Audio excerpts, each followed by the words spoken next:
Hello, comrades, and welcome to what is the start of one new series. And first of all, I'm sorry that I was gone for a week, but I was pretty much very, very sick. So sick, actually, that I didn't even want to play games. And if you know me, that is something that happens very, very rarely.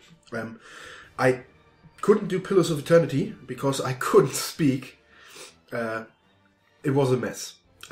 So this is one of two new series I will start, to a total of 3. And I decided to structure my schedule a little bit.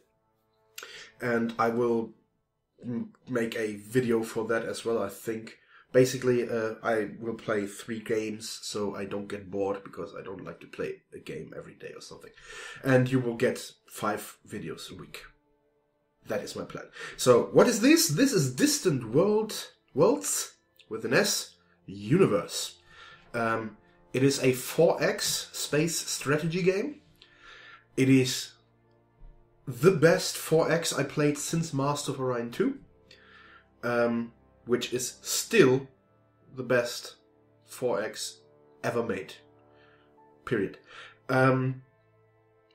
What is a 4X space strategy game? Basically, you start with a planet and you explore the galaxy and colonize and exterminate different alien races because they, are different alien races. So, yeah, that's all the reason you need. And this is a very, very complicated game. And you can see in the options that you can put them into various settings. You can basically autopilot this. So put everything on auto and the computer will play for it and you can just sit here and watch. I usually keep everything... I'm not very good at this game, by the way. I keep everything on manual. I will let the PC or the AI suggest me something, because the AI is very good in this game. Only troop recruitment is handled automatically, because I seem to forget to recruit enough troops. So let's start the game. You have very, very much different options here. I would advise everyone to start with the tutorials, because this is very, very complicated. I will start with the Standard Empire in the Age of Shadows, which is basically, I would suggest, the standard start. And I will go over this a little bit later. I will do a custom game as the Standard Empire. Let's do a spiral galaxy, because, as you may know, the galaxy we are living in is a spiral one. The size will be large, with 1,000 stars, really, 1,000 star systems, and 10 by 10 sectors. So you have, if it's evenly distributed, 10 by 10 is 100, so you have like 100 stars per sector. 100, no, that doesn't make sense. Fuck. Very embarrassing. Math was one of my worst classes. Anyway, we have a lot of stars, okay? Expansion pre-warp, so every civilization starts with only one planet without warp technology. Aggression normal, difficulty normal. I once tried to play it hard. I lost horribly. Research costs, I will leave it at normal, because this Let's Play, you don't want to see me waiting a million years before I get things done. Pirates, normal. I could crank it up, but pirates are very annoying. And that's how it should be in this game. So I will increase the Colonial Range to 0.8 sectors. So basically, this limits the capability for me and the other players to, colonize all over the place. And with this setting, you will get coherent, space empires. I will leave both at plentiful. Independent alien life and colony prevalence. Independent alien life is basically, you don't play, the only planet of your race. Basically, the story is all these races that you have, and I will go to the race next time. Next step, all these races were spacefaring before, but then the great forgetting, or getting, whatever, happened. So there are many, many planets, possibly many other planets with your race all over the galaxy. This one I will keep at 84, Colony Influence Range. And these independent planets that are not specifically an empire, so you have empires, and then you have independent colonies. These independent colonies can become empires, which is blows my mind. So next, race. We have a lot of races. So of course we have humans, because it's a game made by humans. And the interesting thing is, every race has like its characteristics and bonuses and resource bonuses, but every race has its own set of victory conditions. And the victory conditions, they can vary. So humans are very general, so they have basically things for everything. They have like control 33% of continental colonies in the galaxy, so that's an expansionist one. We have to make mutual defensive pacts with 15% of all empires in the galaxy, so it's a diplomatic one. I have to destroy more enemy ships and bases than I lose, which should be able, we should be able to pull off. I'm not playing as human though. Earn the most trade income, earn the most tourist income, and I will get the message. Who is getting into my recording? No one. Anyway, so we have shit. Fucking yeah, we have many different races.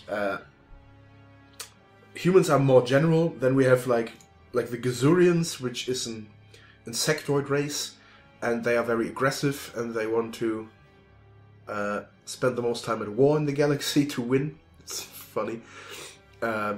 We have one of my personal favorites, the Tekin, are basically like sand scrabbling rats that gather parts from everywhere and build their funny looking ships. So it looks very, very funny. And so we have different themes. I have actually not thought about which race I'm playing here. Shoot. I like the amphibian races, ocean races. This one is spent the least time at war in the galaxy. I don't know. And the most trade becomes. So this is basically a nation.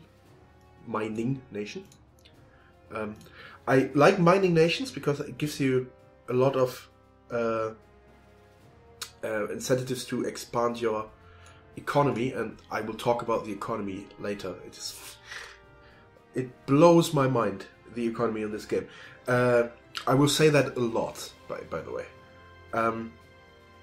The thing is, what I don't like about the Vicaros is this spend the least time at war in the galaxy. That would make for a pretty boring let's play. Although the pirates are nasty as shit and we don't have to declare war on them. I think I will crank down the music a little down once I'm in game. Actarian are very expansionist and they want to own the largest capital ship in the galaxy. They actually get a bonus to military ship size. Shoot, who I want to play? What are the Slukans? Yeah, Slukans are also very aggressive and expansionistic. They want most continental colonies and marshy swamp colonies, and they start on marshy swamp. Swamp. God damn it. English. Who are these? Those are spies. Spies and traders. Yeah, no, I'm not a fan of the spy game. It's not very. This one thing I don't like in these kind of games, the whole spying thing. Destroy the most enemy troops. They are very, very aggressive. More Talon. Oh, what about the Tyrannosaurus? I call them the Tyrannosaurus Rex race, Nexilians. They want ice colonies, continental colonies, resort bases, and they are very diplomatic, although they are quite unfriendly, which gives them a warrior class troop. I get higher tourism income. They can't research volcanic planet, but that is a very late tech. You know what? I think I will try my hands on these ice planet reptilians. I wonder how this works, because reptilians are cold-blooded usually. So I hope they have good isolations in their huts. So, here you can see I can choose my position in the map, or I can just put it on random. I will not give my empire a name, and I will get myself, you know, Tyrannosaurus. What color did they have? Well, there's like grayish, bluish, so let's keep it like this. Oh, this is fine. My home system will be normal, so I won't get a bonus to the resources there. The galaxy size, my empire size is starting, so I start with only one planet in pre-warp. Corruption is normal. My government type, I like to go with... I think I'm going to go with the monarchy. Monarchy is something in between here. It does not give very much bonuses, only to troop recruitment and war readiness, and the other thing is normal, while the others have pros and cons. So I like to go with monarchy if I don't have a special type like mercantile guilds or something like this. Other empires, I will go with the max amount of empires, 19, and I will allow independent alien colonies to start new empires during the game. This can happen. It won't happen very often because of pirates. Victory conditions. I'm not planning to win this game. I will probably not. I will leave all the story events on, including the Return of the Shakturi, which is... If you played Master of Orion 2, what were they called? Antares? The guys that came and disturbed your shit. I will go with 100% victory threshold, so I will have to reach everything that makes it easier for me to not lose this game horribly. And I won't allow tech trading because it's abusive. I can abuse it. So, yeah, let's get it done. Start the game. It will load in. And I'm sorry if I'm still a little bit sick.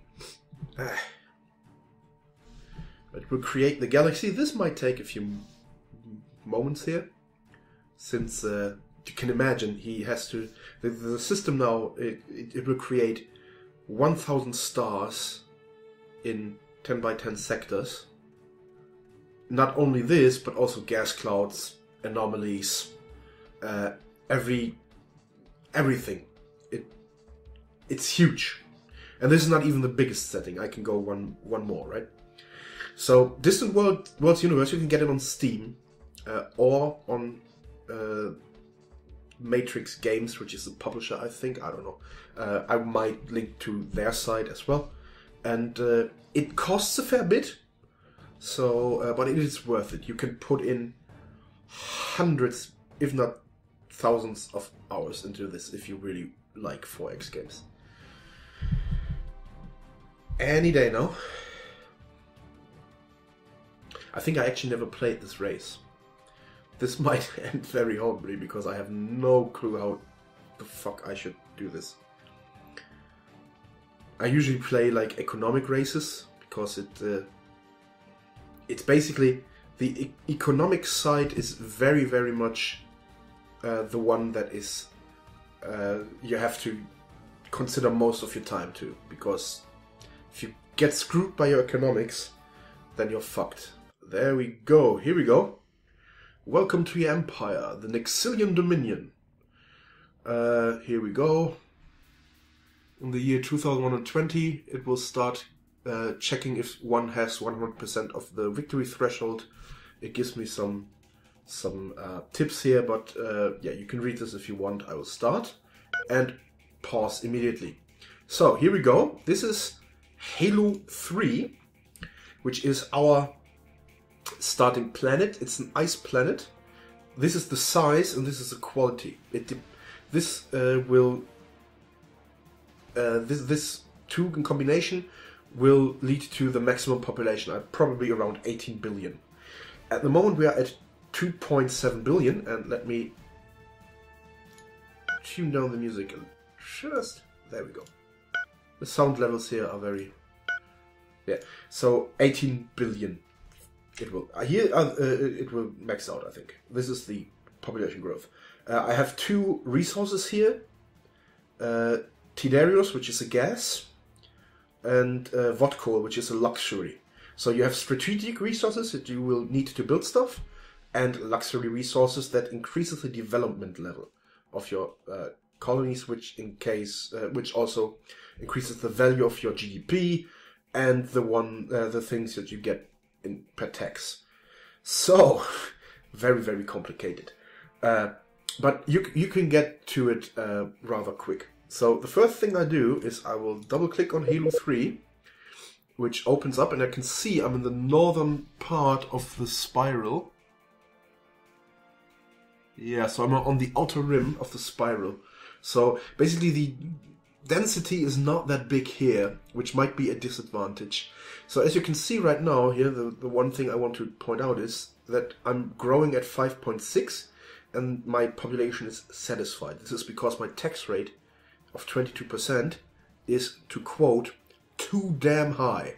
So I will reduce this to, well, let's say 7%. 7% is a great tax rate, right? What this will lead to is my cash flow going to minus, which I don't care about right now. Right now I want the population to grow as fast as it can. I could go to 0, but there's like a diminishing returns thing. Probably 7 is too low, but I don't know. So the next thing, and this will take some time, you can see, I didn't explain this too much. Let's zoom out a little. So this is Hilo 3, you can see the orbit here. You can see we have other, ooh, there's a frigate here. We have other planets here. Here's a frozen gas giant. Here we have another gas giant, and it has 4 moons, one of them volcanic, the other 3 are barren rocks. And different planets have different resources on them.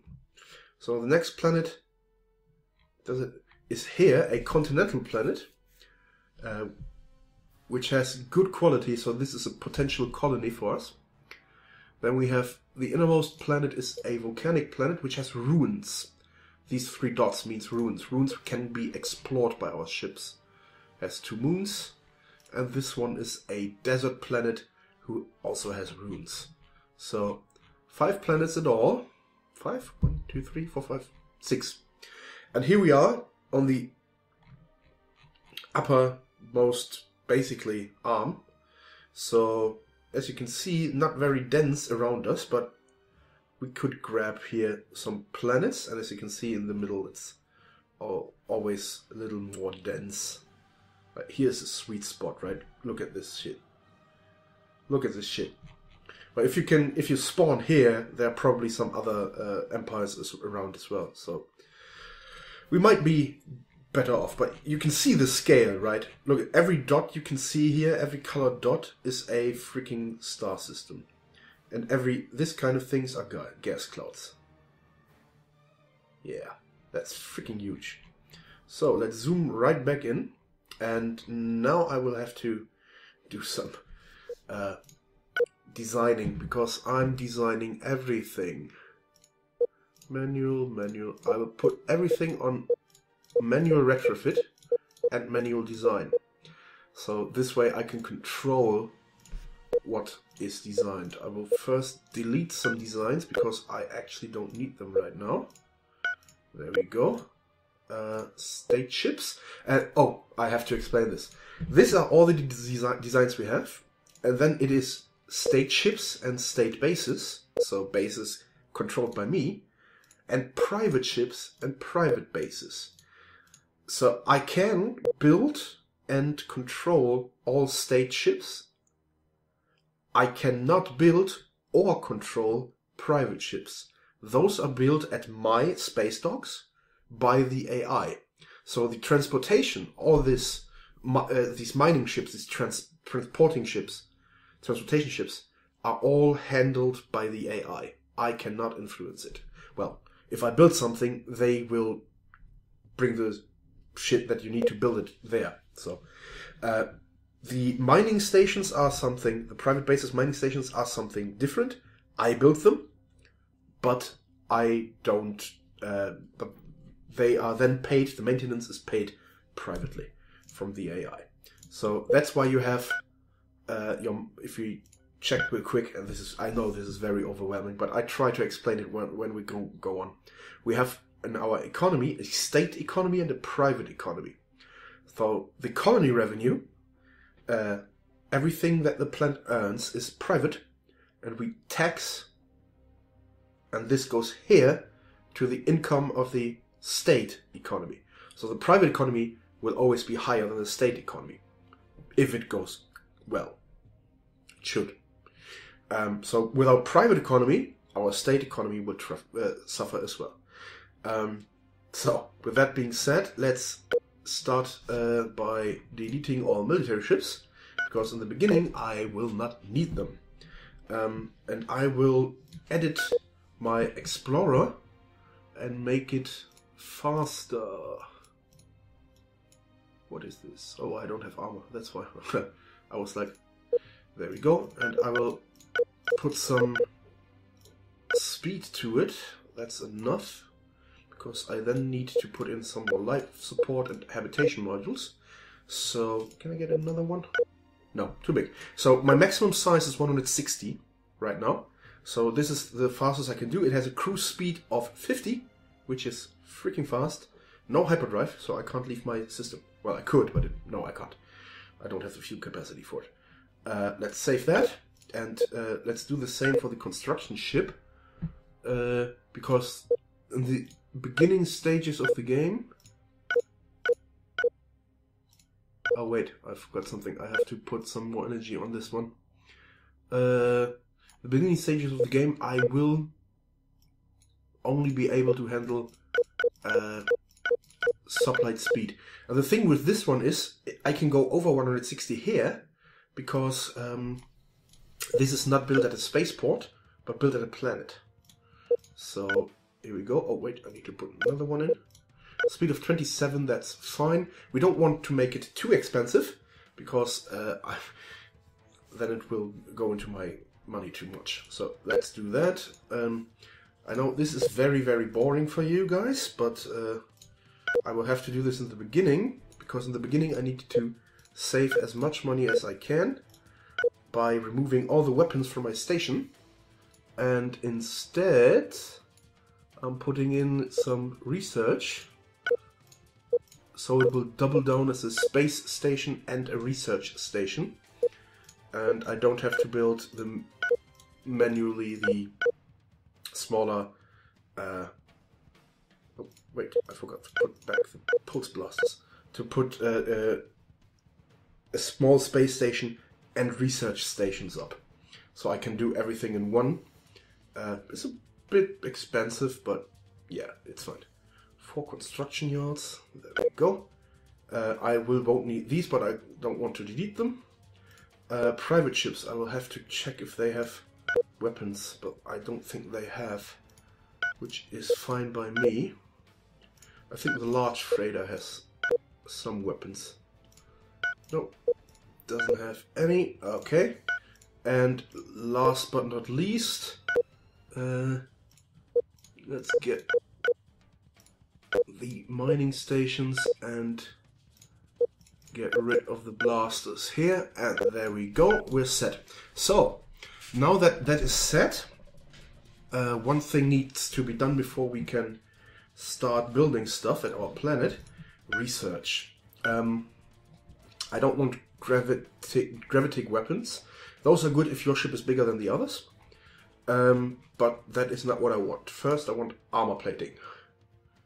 Then I want enhanced beam weapons and energy torpedo weapons. I will start out at least with beam and torpedo weapons.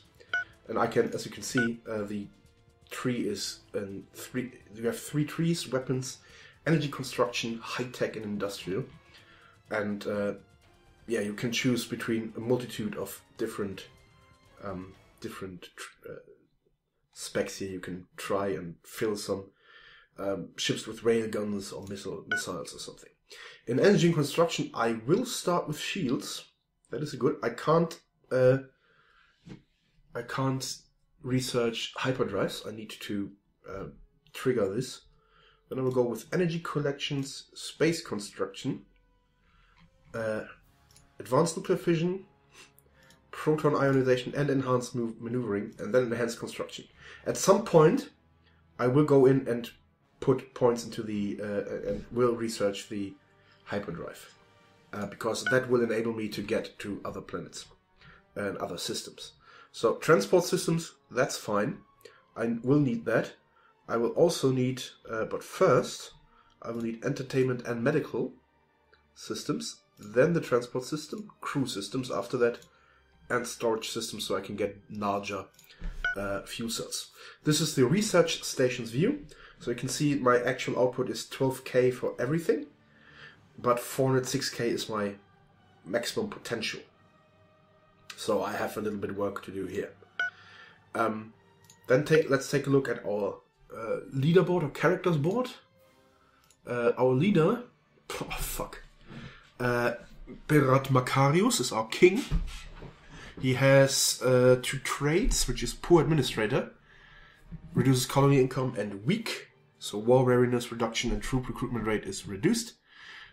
He has a mining rate bonus and a troop maintenance savings bonus. So yeah, that sucks. And we don't know anything about the other guys.